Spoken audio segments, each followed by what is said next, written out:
Hello and welcome back to the Satoshi Society YouTube channel. My name is AJ, one of the co-hosts here, and today we're going to go through the technicals.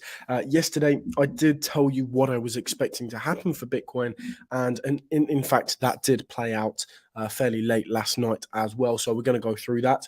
We're going to look at what's happening now and where I expect the price to potentially go for Bitcoin and Ethereum as well. So if that sounds interesting, please make sure you smash a like on this video. And it also lets me know that you want to see more trades as well. We've made a lot of trades recently, really successful ones. We've taken 10 trades in the last 3 months. 8 of them are winning trades, 2 of them are losing trades.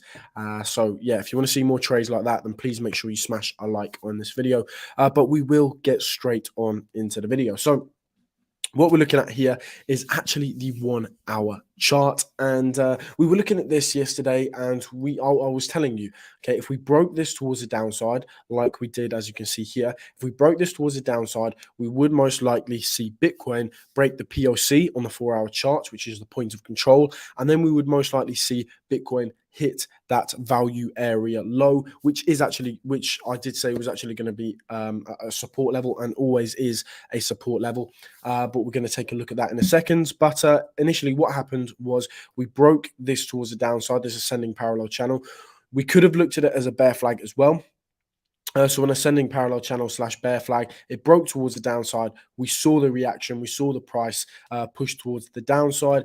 It didn't hit the bear flag target, but it did hit the target for the initial ascending parallel channel. And yeah, as we can see, we've broken back into the channel, but we're actually still respecting that channel. So as you can see, we've broken towards the upside, testing the resistance again, getting rejected from that resistance. And even straight after the breakup, okay, we tested it and also tested the support almost perfectly as well. So we're actually still respecting this ascending parallel channel. I'm going to keep this on the charts until the price decides to disrespect it, as in not respect those trend lines. But as we can see, we're still respecting the resistance here. So there is a very strong level of resistance right here that if we want to see the price increase any more than it has already, then we want to see the price break above this resistance level here. However, if it continues to get rejected from this level, then we could see the price pull back once more.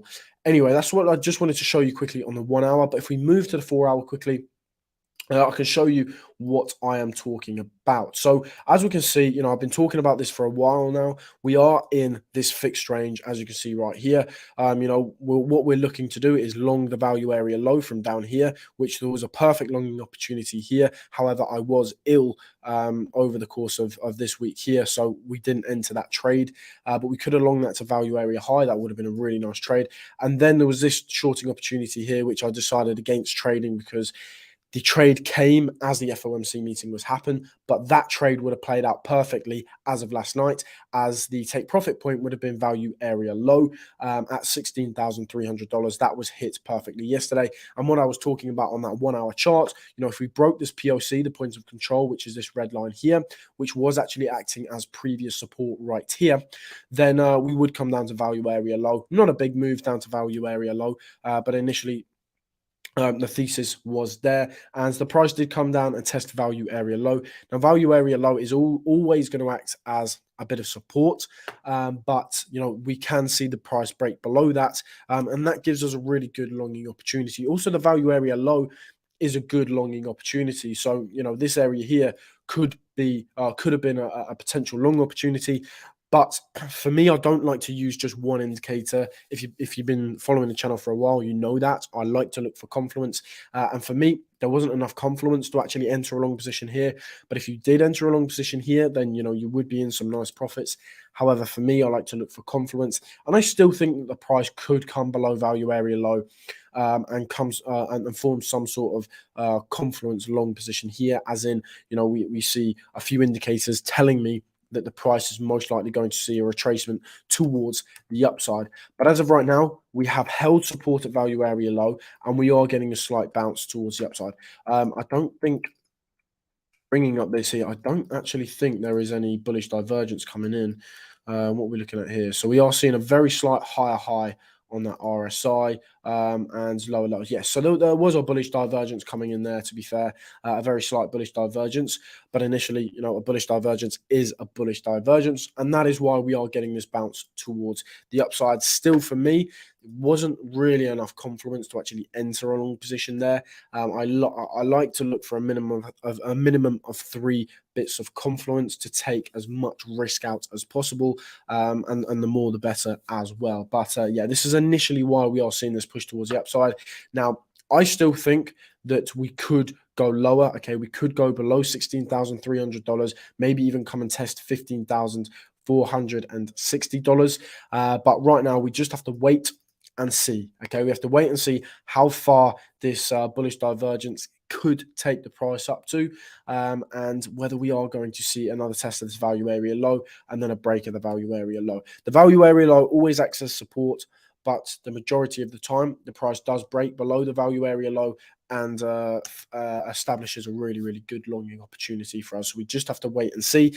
However, there is a possibility that the price can continue towards the upside from here, and come back up to that value area high. So right now, I'm still sitting on the sideline, just waiting for a perfect trade entry, either a short position or a long position. I'm going to continue to try and trade this range here until this range has actually broken. So that is my plan right now. And of course, if I am going to enter a trade, then you will be the first people to know about it. Crypto Invest, good to see you here. Good day, crypto freaks. Imagine getting free information every day. Now, imagine yourself smashing that like button to show your appreciation. Let's go. Thank you very much for that, Crypto Invest. Love the messages that you put in the comments. And yeah, if you could all smash that like button, I would really, really appreciate it. Crippy, I'm thinking we pump to around 17,200 and then reject from there. Yeah, we've got a lot of resistance actually coming in at approximately $17,200. I would be looking at $17,400 approximately, because we have value area high coming in, but we also have the previous support, now resistance level, coming in at the bottom of this ascending parallel channel or bear flag, depending on whatever we want to call it. Right now, I'll call it an ascending parallel channel rather than an actual a bear flag right now. Sorry, I think I said a bull flag, a bear flag. But yeah, we have resistance coming in there. So we will have to see what happens. Right now, just sort of waiting on the sidelines. Maybe you're looking at this. There is some, let me get the magnet tool out. There is some slight, where is it? Yeah, here. So there's some slight resistance coming in at around $17,245, as we can see right here. So there is some slight resistance coming in there. I would be looking at value area high being tested if we do see the price continue to increase, and then potentially we could establish a short position from up there if the price does come up here. However, if the price does decide to come back down, then we could actually be looking for a long position if there are no warning signs, telling me that the price is most likely going to smash through $15,450. So we'll have to wait and see. But of course, if I act on anything, you will be the first people to know about it. I will come live and show you me actually trading this. Moving swiftly on to Ethereum, exactly the same story here. I want to show you something that happened right here. Again, not really enough confluence for me to actually enter into a long position, because there were only 2 bits of confluence. For me, I like to look for 3. That's how I take as much risk out as possible. Some people, they trade off one indicator. Okay, that's how they like to trade. Some people like to trade using 2 indicators. Personally, for me, I like to trade with 3 indicators. And maybe there are some people that like to trade with 4 or even 5 indicators. They like to look for maybe 4 or 5 bits of confluence to actually enter a trade. For me, what works best is 3 bits of confluence. So that's why that's why I decided against trading this, because I could only find 2 bits of confluence. And exactly the same story. We've been looking at this fixed range on Ethereum as well, and this is let's zoom out a little bit. This is Bitcoin right here, and then this is Ethereum. You can see how correlated they are right now.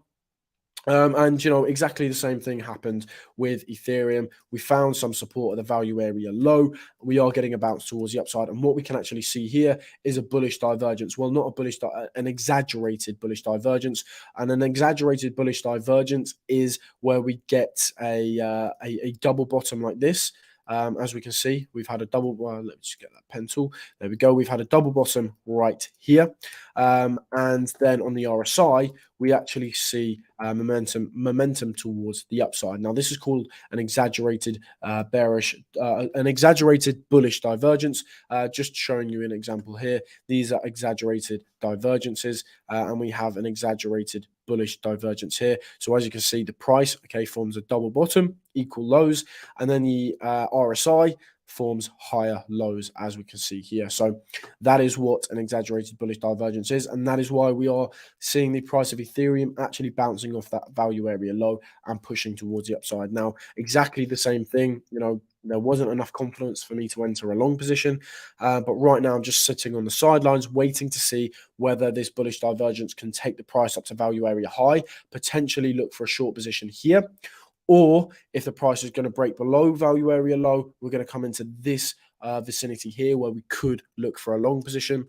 However, if I do see warning signs when the price comes here, then I won't enter a long position because there could be a high possibility that the price will break below this support level here, and we could see the price move much lower. But I would only decide against trading this long position here if I did see those warning signs. So I would actually be looking for a long here unless we saw those warning signs. But yeah, exactly the same story with Ethereum as is with Bitcoin, just sitting on the sidelines, waiting to get those 3 bits of confluence to enter either a short position from up here or a long position from here. And yeah, just really waiting for that. And yeah, if we do get a break of this range, then I will, take a step back and not trade this range if we do get that break of the range. But right now, we're still within this range. Okay, it's still very, very tradable. And we could have been trading it over, we could have had a really big, nice long position here and a really big, nice short position here. Unfortunately, I was ill for this one, and the FOMC meeting happened here, so I decided against trading that. But we've traded many, many ranges like this in the past. Yeah, this one here, we've got an example. Right here, this one, we didn't miss any trades on this fixed range here. We made some really, really nice short positions from up here. I know we made 2 short positions from up here, and then we made another short position from up here. We took a loss here, okay, and then a few hours later, we made a short position from up here. So that was a really, really nice trade. And I know that we took at least 1 long from here. So in this thing, I know we took around 4 trades. No, sorry, 5 trades, and one of them was a losing trade. So we did really well there. Unfortunately, we haven't had as much luck. Well, I haven't had as much luck with trading this range here because I was ill and then the FOMC meeting. But we're still looking to trade this range. Okay, we're still looking for that either short position or long position. And as soon as that comes, you will be the first people to know about it. But yeah, again. Okay, if the price continues to push towards the upside, I would expect the value area high to be hit. Then we can look for a short. However, if the price decides to reverse, then we could look for a long below the value area low. So that's what I'm waiting for, and that's what I'm waiting for on Ethereum as well. That's pretty much all I've got for you today. Looking at the S&P 500, S&P 500 is still looking fairly bearish for me. DXY has broken support and is now testing previous support as resistance. So we can actually change the template on here, put that as resistance, and we are getting a rejection from that resistance. Now, for me, Bitcoin is Bitcoin's going sideways at the moment, and the DXY is going down. Okay, what we normally see is when the DXY is going down, Bitcoin goes up. When the DXY goes up, Bitcoin goes down. But for me, I don't see the correlation with the inverse correlation with the DXY and Bitcoin anymore. So I'm not really looking at the DXY too much for my Bitcoin analysis. So yeah, not really taking too much off of this chart. The DXY is going down. But that could just be because we potentially have the US looming over. Hey, a recession looming over the US. So yeah. Anyway, yeah, that's all I've got for you today. Just a quick update. Still sitting on the sidelines, waiting for that trading opportunity. If that trading opportunity comes, you'll be the first people to know about it. And I will show you me trading it on Bybit. I will put my money where my mouth is, as I always do. And yeah, I'll be 100% transparent with you. If you want to trade on the likes of Bybit and Femex as well with us, then make sure you click the links in the description. You can get up to $4,000 in deposit bonuses. So make sure you take advantage of that. And also, if you are interested in trading, make sure you head over to the Satoshi Society website. So it's satoshisociety.com, and press join the community here. Put your name, email, and the amount of time you've been in crypto, and it will take you over to a free course. It shows you some of the things I look for in the charts. I know that I've got 4 videos on there. Now, this is just a free course. This is just a taster of what is to come. There is a lot more to come. And, it's picking apart my trading strategies, showing you how I enter long positions, how I enter short positions. And, it picks apart this trading strategy, and it picks apart other trading strategies that I use as well. So, yeah, we're going to have that hopefully early next year coming out. So make sure you look out for that. But in the meantime, make sure you check out the free course, because it does give you some valuable information. It's fairly basic. It does give you some insights on trend line trading, which I do use quite a lot. Just to show you a quick example, I know I did this yesterday, but yeah, what I'll be looking for here is we have a horizontal trend line right here. It also is very useful on diagonal trend lines as well. But basically, we have one touch here. We've had another touch here. Now, if we do get a third touch, this would be a great longing opportunity. Obviously, you don't just want to use this one indicator. You want to look for confluence as well. But trend line trading is a very useful tool. On the third touch of a trend line, we tend to see a nice bounce like the second time and the first time. But then once we get that fourth touch, that's when the trend line starts to become overcrowded. When a trend line starts to become overcrowded, it's pretty likely that that trend line is going to be broken. But that third touch is normally a really, really good opportunity to enter a trade. And for this instant, it would be a really, really good opportunity to enter a long. Though you cannot just use trend line trading as a trading tool by itself. You do have to factor in other indicators as well. At least 2 more indicators to sort of cement in that technical analysis. And yeah, confluence is one of those biggest things. So yeah, we have courses coming out where I talk a lot about confluence. I pick apart the trading strategies, and at the end we do a video where it's just all mashed into one, and I'm showing you how to enter those trades and how I trade them myself. And we've been very successful with that over the past 3 months. 80% win rate. We've taken 10 trades, 8 of them winning, 2 of them losing. So that's an 80% win rate. And yeah, this is what I do on a day-to-day basis. I've been doing this for 3 years, and I've almost found that perfect trading strategy for myself. Anyway, I know it's going to be different for everybody, because for me, I am full-time in crypto, and I'm looking at the charts every single day, and I understand, well, pretty much every hour of the day I am looking at the charts, and I know people do have jobs, and it is hard for them to look at charts constantly. So there are other ways around that as well, and we are going to have that in the courses. There are trading strategies for those who cannot look at the charts all the time. So we're going to have that as well. So yeah, thank you very much for watching, guys. Please make sure you smash a like on this video. I would really appreciate it. It really helps me out, really helps the channel out, and I can continue to bring this content as well, and I can continue to bring the trades I bring you as well. So sorry, 5-star rated one. Good to see you back. Good afternoon. Good to see you back here. Thanks for this. No problem. But yeah, thank you very much for watching. Smash that like button if you are new. Subscribe, turn that bell notification on so you never miss another video. And yeah, I will see you in the next live stream. Thank you very much.